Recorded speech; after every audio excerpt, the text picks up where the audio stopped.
we are now also getting some new details about the gunman and his background. We're learning more about him, and our Danny Freeman has been doing so much of that reporting. So, Danny, what have you learned about the gunman here in these past moments? Well, Aaron, I'll start with the newest information that we just received from a briefing that the FBI conducted in the past hour or so. We're talking about Thomas Matthew Crooks. This is the 20-year-old suspect who is accused of the attempted assassination of former President Donald Trump. According to the FBI, we now know that they believe that he acted alone, and the FBI also believes that there's no indication of mental health issues with Mr. Crooks. We also have learned in the past hour that part of this investigation is the FBI has actually gotten access to Thomas Crooks's phone, but at this point they don't have access to the information inside the phone, and they have shipped it to Quantico, according to the FBI headquarters, to try and figure out how to get inside. And the other thing, Aaron, that perhaps is surprising, but the FBI said it on this briefing, is that they have not at this point identified any sort of ideology that would give clues to, again, the big question that everyone has: what caused this man to go to this Trump event and open fire at the former president, ultimately injuring him, killing one, and injuring two other rallygoers in the crowd. Now, I do want to just go over some of the things that we do know in addition to some of this information, Aaron. We also learned in the past hour or so that Mr. Crooks was a dietary aide at the Bethel Park Skilled Nursing and Rehabilitation Center. It's like a nursing home that's very close to where we are, not too far from his home, about 5 minutes away here in Bethel Park, Pennsylvania. That organization confirmed that he was an employee, confirmed that he was a dietary aide, said that they were shocked and saddened by this news of the shooting overnight, but also noted that Crooks performed his job without concern and did pass background checks prior to getting this particular job. Now, the last thing, Aaron, that I'll mention is just a few of the things that we have been reporting, as you said, all throughout the day. We know that Mr. Crooks was a registered Republican. We also know that he donated a small amount of money to a Democratic aligned group back in 2021. And we also know that he was in possession of an AR-style rifle, which law enforcement sources tell us was actually not just obtained legally, but also traced back to Mr. Crooks's father. And that's actually how law enforcement was able to identify their suspect in the first place, because Thomas Crooks was not found with any ID after the U.S. Secret Service agents neutralized him yesterday. But again, Aaron, the big question that we still do not have an answer to: what led him to go to that Trump campaign event and open fire? Aaron? And of course, everyone is just desperate for answers here on that. You've got to think back to the Las Vegas situation, of course, where we never got those answers. And so much could be resting on that phone, as you say, right now at Quantico, Virginia. So, Danny, when he shot to kill the former president. He did kill somebody. There were two others critically injured. What more have you learned about them? So, Aaron, we actually just got new information from Pennsylvania State Police, and I should say it is actually good information.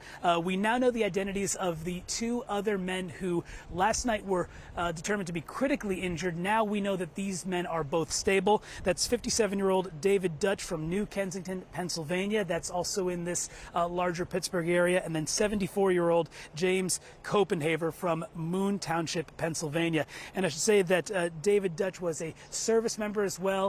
Part of the Marine organization here in the Commonwealth of Pennsylvania, said that he had to have 2 surgeries for gunshots in both his liver and his chest. So just a miracle that these two men are in stable condition after getting shot yesterday at that event. But, Aaron, I do want to mention that there is the third victim.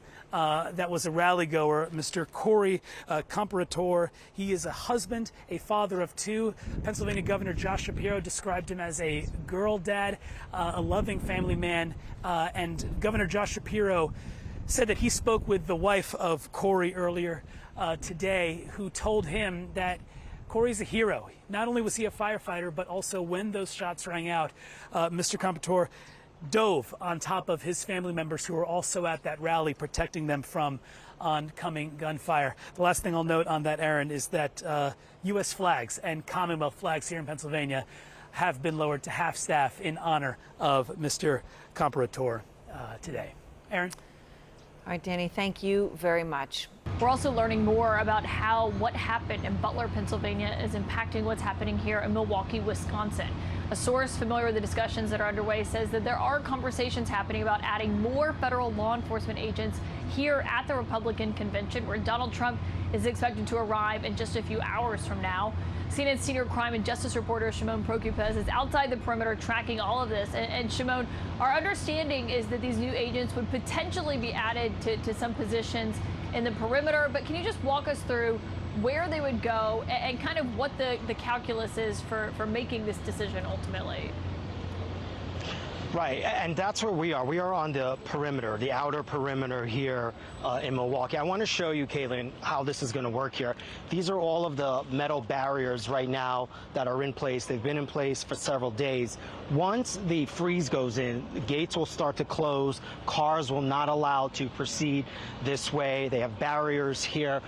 We are already seeing a massive police presence here that has increased here in the last 24 hours. You could see officers here. They're from Michigan. You have officers over this way that are from New Jersey, State Police from New Jersey. And all along here, there are metal barriers that are leading into the area of where the convention is going to take place. So this entire area at this point is going to be shut down once the Secret Service. Now, the Secret Service is running the security here, and once the Secret Service decides to put the freeze in, that's when everything here changes. I've been talking to some of the law enforcement officers here from New Jersey, from Michigan, and they all say they are waiting for the Secret Service to decide here on what the next steps are. There's a plan in place, but they're waiting to see if anything is going to be enhanced. Now, the new reporting that we're getting from our Whitney Wild is that there is a chance that federal officials will bring in more resources here, more federal law enforcement officials, because of what in part happened yesterday. The other thing, the FBI just did a conference call with reporters, and one of the things the assistant director said was that the rhetoric is up. Stuff that's going on in the online world is certainly concerning for them. The rhetoric was already up, but since yesterday, they are seeing even a further increase, and that is certainly going to concern law enforcement officials. And that is perhaps why, as you look here, there's continuing to be activity, why there is this opportunity here now, this discussion to increase law enforcement presence.